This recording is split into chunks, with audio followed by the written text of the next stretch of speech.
Kusesia ni twasiogethia twende na kumanithia ekalima makueni ni makwatiania na Kenya alangi Kenya yonthe kulalamikia kwambata kwa bei wa mauta ba Kenya mayasemena wiangalama ya mekalele yu netonya kwambata ekalia yu ni makulia serikali kulikilela katina kuthesia mauta nekena mwenende nakaende na kukoneka kumana na ngalama ya mekalele pamwana ukui kuongeleka bei mulimo linge nokutweleza.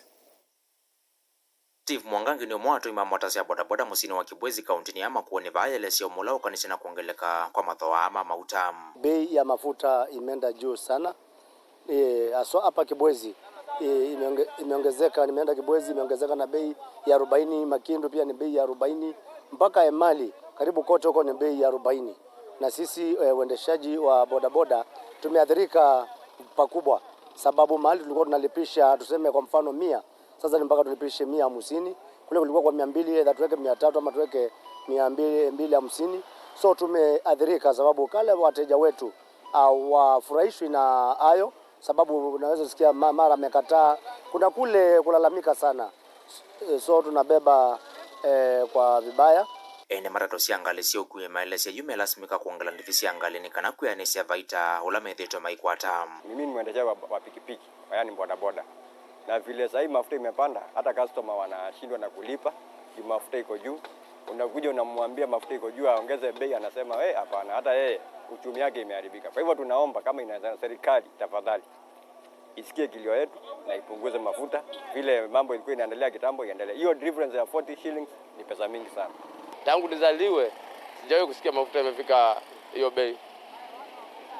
Sisi tunaomba sasa, hiyo kitu inatumiza watu wengi, kwa sababu ni kuanga stage ya matatu, na hiyo bei nasikia inatumiza sana.